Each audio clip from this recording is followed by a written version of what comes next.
There is something so wonderful about being fully yourself. And that is going to show up very, very differently for each and every one of us. And I'm calling today's video that it is basically your uniqueness and mine that's going to create the new world that we all long for. The one we have been living in, uniqueness has not been accepted. And that's why most of us have learned to suppress our uniqueness and try and be like everybody else. When we grow up, we're becoming the way that our parents want us to be. And for most of us, our uniqueness was not welcome. We had to fit in and do it the way everybody did it. That is how it was in the old paradigm. But remember, we are moving into a whole new paradigm where things are going to be very different.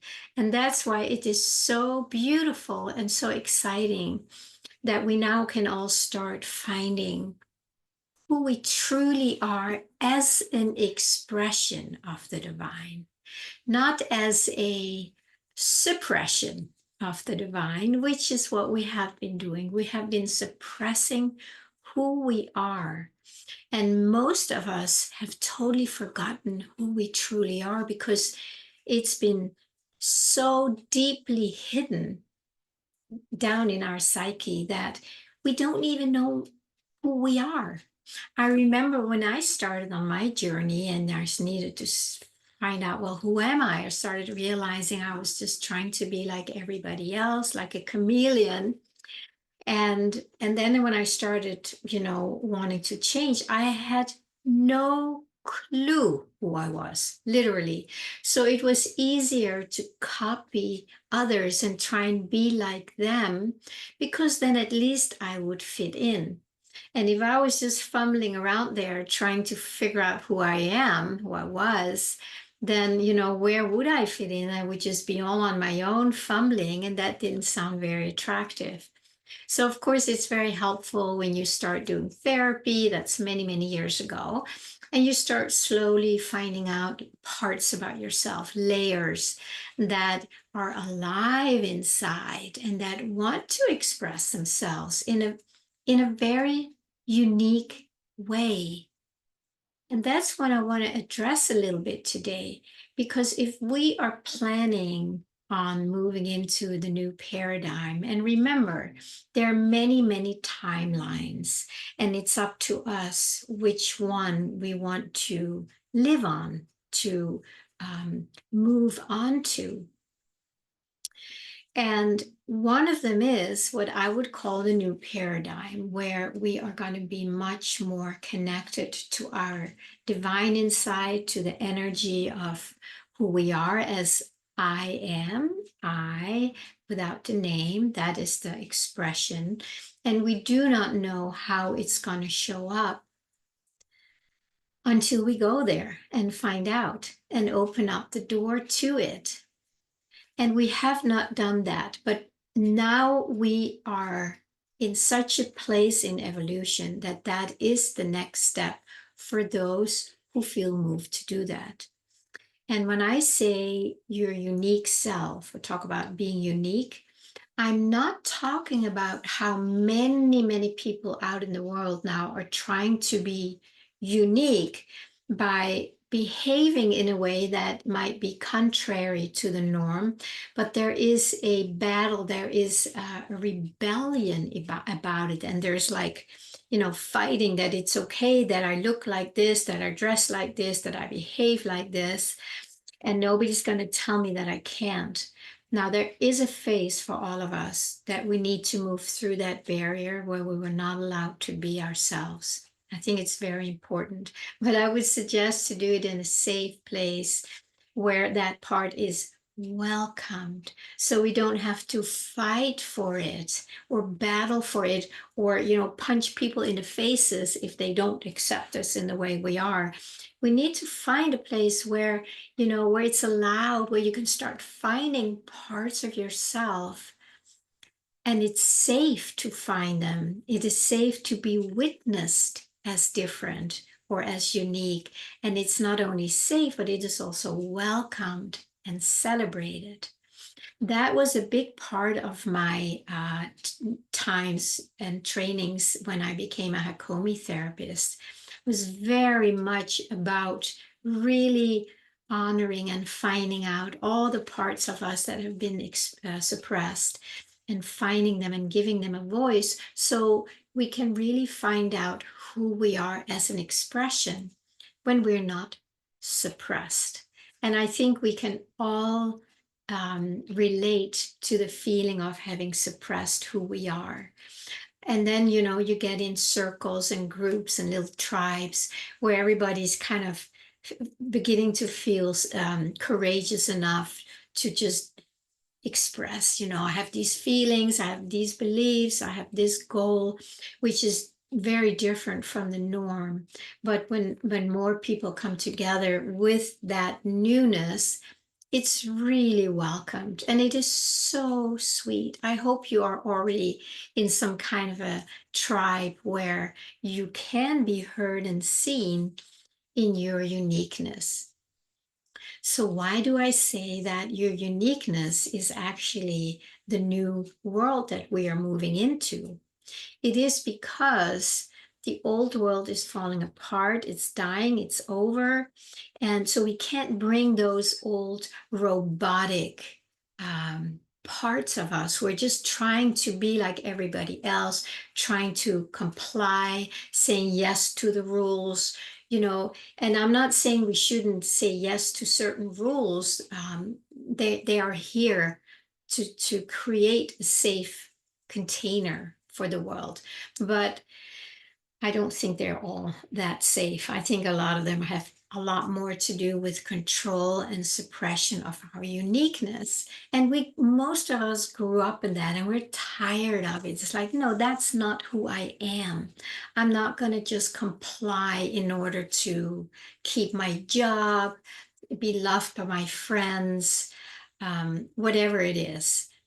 We need to learn to listen, and that's very different than just trying to rebel against something, because then you're still in duality, right? In the battle, it takes two.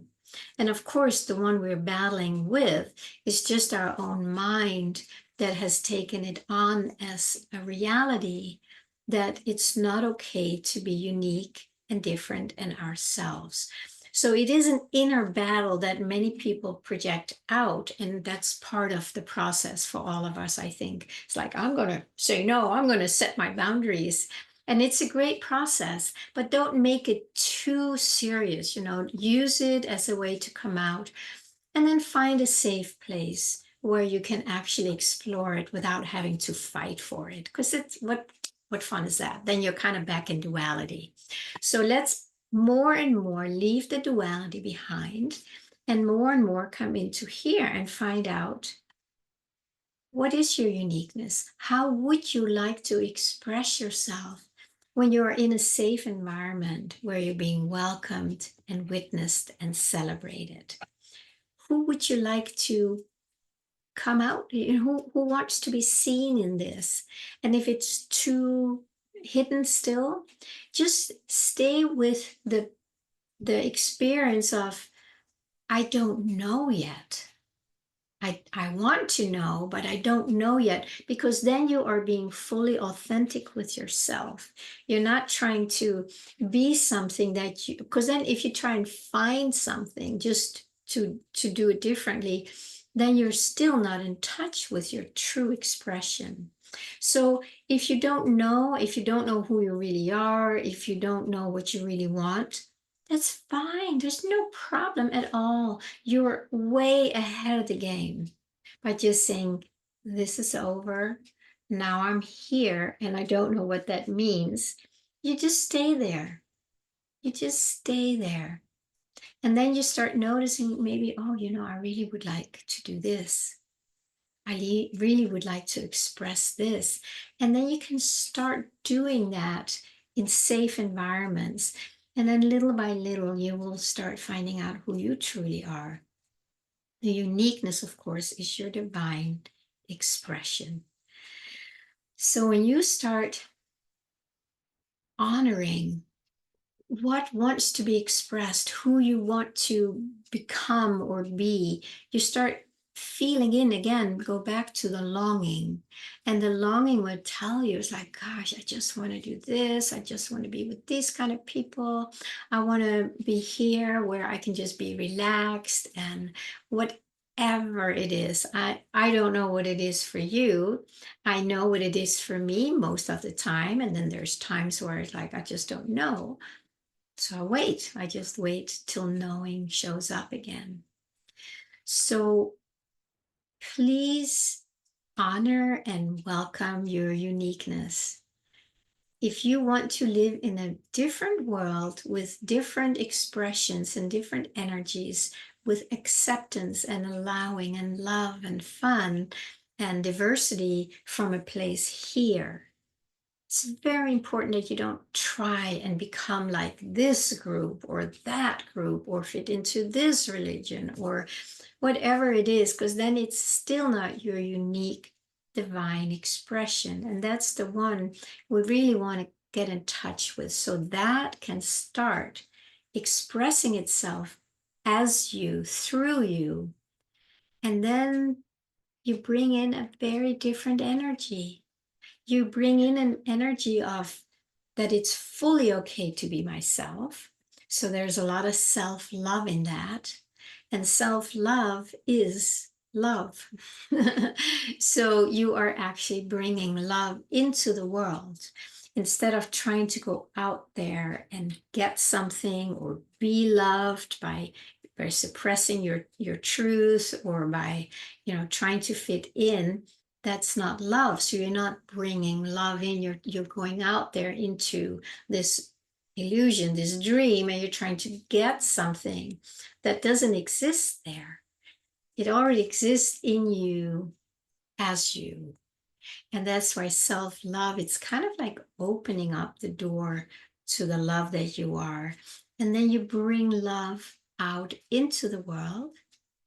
And maybe that's the new earth we're all longing for, because we don't know what is going to come through until we place ourselves at this portal of the longing, of the love. And then we can be observers and notice, well, what now? What wants to happen? Do I feel a yes? Do I feel a no? Do I feel I don't know yet?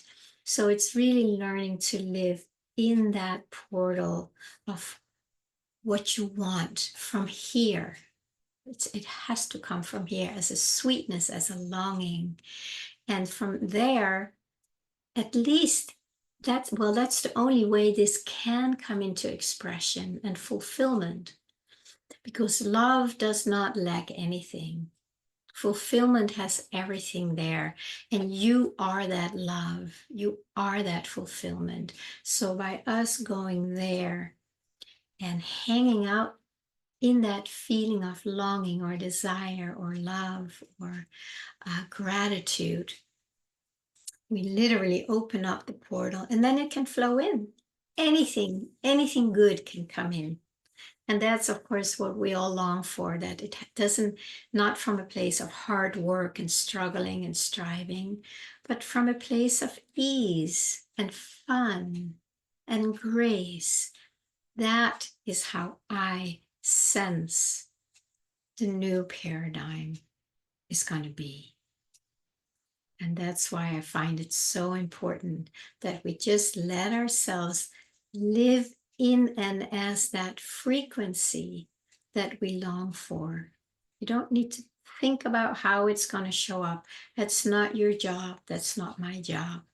It's just staying here and then see what happens. And that's a practice, to learn to trust that. But it's fun. It really is fun. And I invite you to give it a try if you haven't already.